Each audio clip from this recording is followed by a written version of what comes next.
یہ کہانی ہے اس شخص کی جس نے تلوار نہیں اٹھائی مگر اس کی زبان نے دشمنوں کو خاک میں ملا دیا۔ یہ کہانی ہے اس شاعر کی جس کے الفاظ نے دین اسلام کا دفاع کیا۔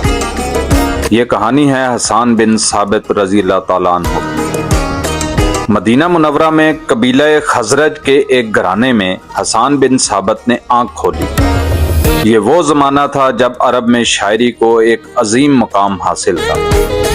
شاعر قبیلوں کی عزت اور دفاع کا ذریعہ ہوتے تھے۔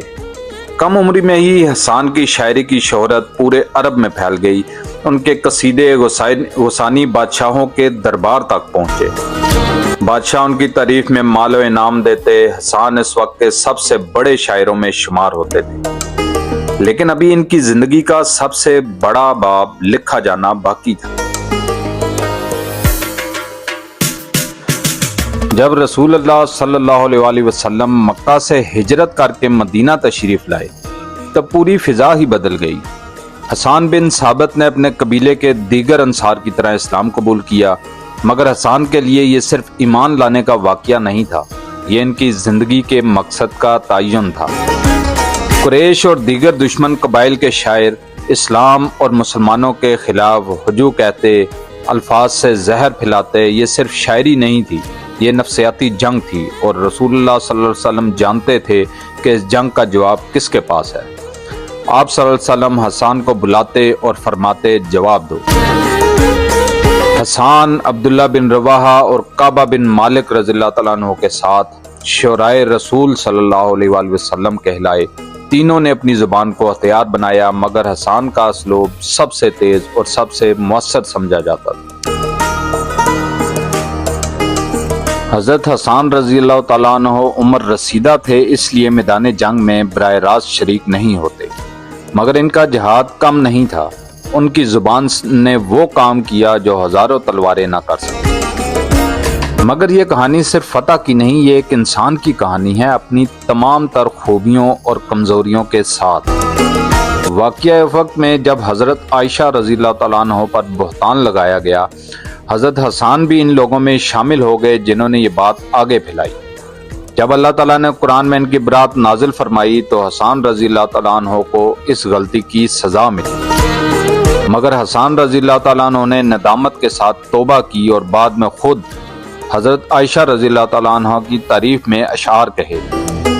یہ سکھاتا ہے کہ عظمت غلطی نہ کرنے میں نہیں بلکہ غلطی مان کر سدھرنے میں ہے۔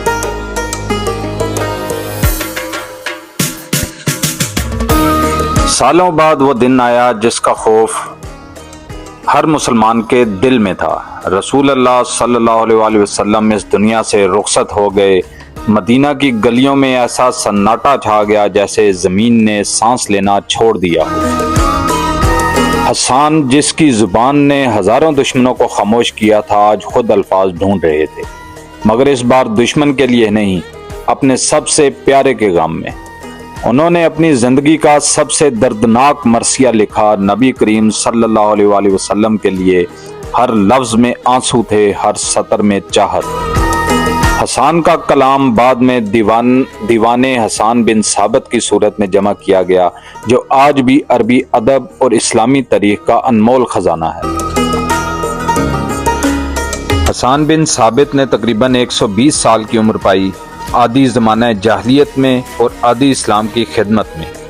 ان کی وفات حضرت عثمان رضی اللہ تعالیٰ عنہ کے دور کے بعد ہوئی اور انہیں جنت البقیع میں سپرد خاک کیا گیا۔